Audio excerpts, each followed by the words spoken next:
Neely gets the carry on first down.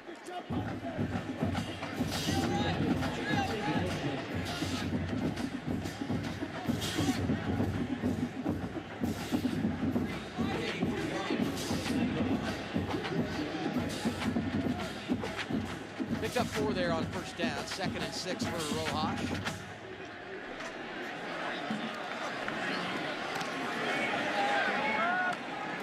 Caught by Bundridge.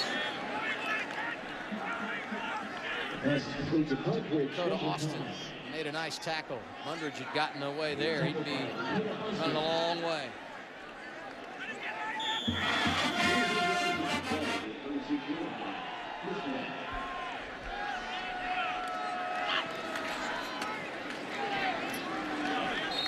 I look at opportunities like this late.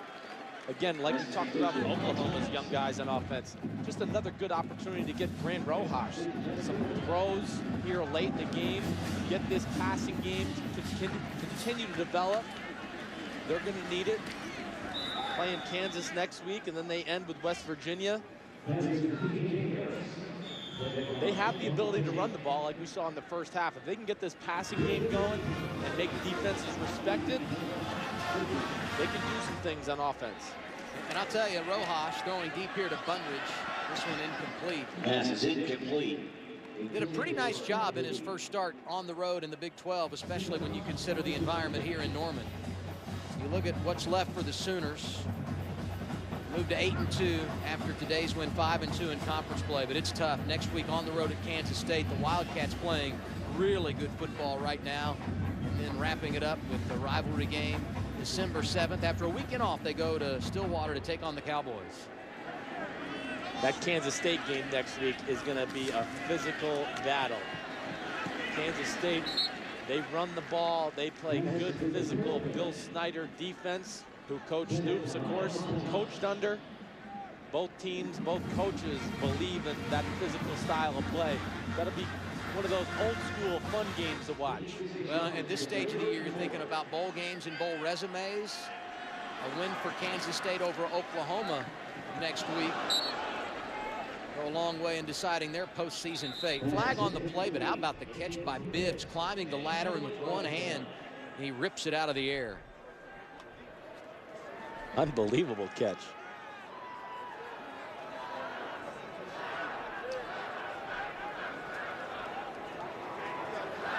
Offside. Defense, number 90. 5-yard penalty.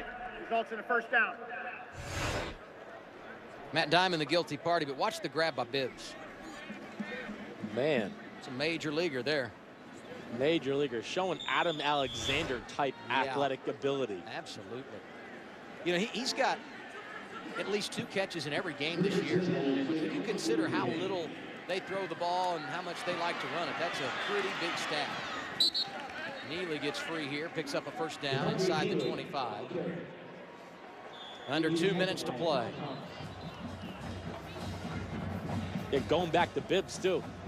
Yeah, he's good in the pass game, but I was just as impressed with his blocking in the run game. You know, Oklahoma recruited him as well, and some of the folks from Iowa State were telling me that his recruitment out of the junior college ranks came down to Iowa State and Oklahoma. Now, I don't want to salt wounds here if you're a Cyclone fan, but can you imagine Bibbs in this offense and what he could add? I mean, he would be an incredible dimension for what they're trying to accomplish. Yeah, you're right about that with their run game, and then just the creative ways they could be able to use him almost like a Trey Millard. Tipped and intercepted. Second pick of the day, Dakota Austin. The freshman from Lancaster, Texas, got the carom. Bob Stoops can signal victory formation and make it official. Win number 157 for the Sooner ball coach.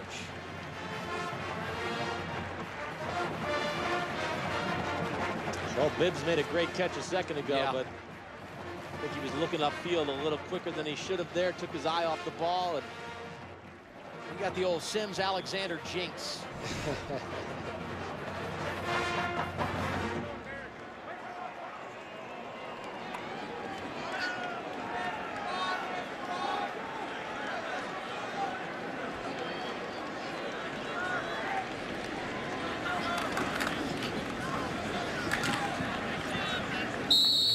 going to have to run a couple of plays here to wrap this one up. For Iowa State, the struggles continue. 1-9 on the year, 0-7 in conference play. For Coach Stoops, 8-2, 5-2. Nice bounce back after the issues they had in Waco, Texas 10 days ago. Kendall Thompson in the ball game at quarterback. Alex Ross getting an opportunity in the backfield.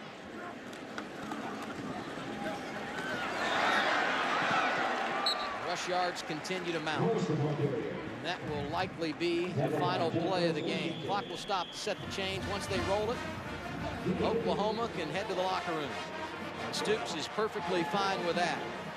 His Sooners trailed 7-0 early. 10-3 late in the first half. Huge kickoff return for Jalen Saunders, tied it at 10 at the break. And Oklahoma turned it up in half number 2. 405 rush yards, 48-10. They get the win here today over Paul Rhodes in Iowa State. Now, there are a lot of headlines that you could put in the paper tomorrow in describing this win for the Sooners. Without a doubt, this will be the headline that makes many papers around the country. Win number 157 for Bob Stoops in his storied career here at Oklahoma, tying Barry Switzer for the most all-time. You can't say enough about what he's accomplished in 15 years. Really can't say enough about him. And you know, he's still a young guy. He's got a lot of years of coaching left, but just done such good things with this program. I know I respected him so much as a player when I was at the University of Texas, and you get a chance to meet him and talk to him, he's just that much more impressive. Lost in the hoopla that will be surrounding Coach Bob Stoops when this ball game is over. The fact that Trevor Knight, seen here, came off the sideline in relief of Blake Bell and did an outstanding job. And now we are joined down on the sideline by Oklahoma head football coach Bob Stoops. Coach, first off, congratulations, 10-10 at halftime, but you guys really were outstanding in half number 2. Yeah, we played a lot better in the second half, just execution. Defensive, our execution was much better, and then offensively we got, you know, the run game going, and same thing, just executed better. I know you told us yesterday that you don't think a lot about the records, but today, number 157, you tie Barry Switzer, most wins all time in Oklahoma history. Put in perspective what it means to have an accomplished like that and have your name on a list with a man like Barry Switzer, who had so much success here in Norman. Well, first I'd say this isn't at all about me. I've had great young men to coach, assistant coaches, a great administration all 15 years, and our president and athletic director. So there's been a big group of people that have been responsible for this. Coach Switzer is the best. He's a great friend of all of us here at OU, great friend to me. His legacy will never change. He's awfully special and one of the best that's ever been in college football. Coach, you mentioned how outstanding the running game was in the second half. Trevor Knight had to come in the first half of play to relieve Blake Bell. Talk about what he brought to the table and how he was able to execute the offense and get you guys out front. Yeah, Trevor was outstanding. You know, you get to see his quickness and speed and burst, and he showed it again today. So he made a lot of good reads, managed everything really well, and gave us a big spark. He really did. Coach, appreciate you stopping by. Congratulations on all the success, and best of luck next week when you go on the road to Kansas State. Okay, thank you very much. Bob Stoops, as always, showing humility despite the fact that he is a record setter at Oklahoma. The Sooners a big winner today, 48-10 over Iowa State.